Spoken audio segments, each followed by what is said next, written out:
धैर्य आणि सावीची जोडी आता करणार अंगदला स्वतःच्या वाटेतून बाजूला. हाय, हॅलो, नमस्कार मंडळी. पुन्हा एकदा तुम्हा सर्वांचं आपल्या लाडक्या यूट्यूब चॅनलमध्ये मी मनापासून स्वागत करतो. आता अंगदला वाटेतून बाजूला करण्यासाठी सावी आणि धैर्य या दोघांची ही जोडी कमाल करणार आहे. दामिनीने वकील डोईफोडे यांना नियुक्त करून सावीच्या विरोधात उभं केलेलं आहे. पण त्याचा काहीच फायदा होणार नाही एवढं मात्र खरं, कारण आता सावीच्या बाजूने धैर्य देखील आहे. अंगदने चांगलीच संधी साधली आहे आणि तुझ्यावरती हा प्लॅन केलेला आहे असं धैर्य सावीला सांगत असतो. आणि यातून आपल्याला काहीतरी मार्ग काढायला हवा आणि तुला निर्दोष सोडायला हवं असं ते दोघे मिळून प्लॅन करत असतात.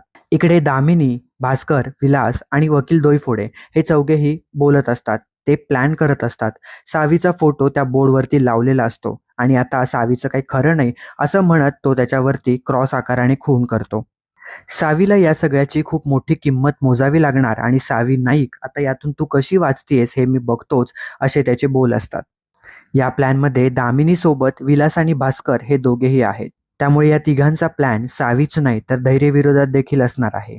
धैर्य आता सावीच्या बाजूने बोलतोय, तो सावी सोबत आहे आणि यातून आपण निर्दोषपणे तुझी सुटका करूयात असं तिला आश्वासन देतोय. पण धैर्यवर आत्ता देखील तेवढा विश्वास सावीने ठेवणं योग्य आहे का?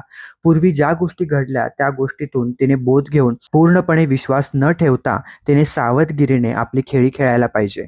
वकील डोईफोडे हे अंगदच्या बाजूने लढणार आहेत. त्यामुळे सावीच्या बाजूने वकील म्हणून आता कोण लढणार आणि धैर्य आणि सावी हे दोघेही मिळून काही पुरावे आणू शकतील का आणि स्वतःची सावी यातून निर्दोषपणे सुटका करून घेणार का?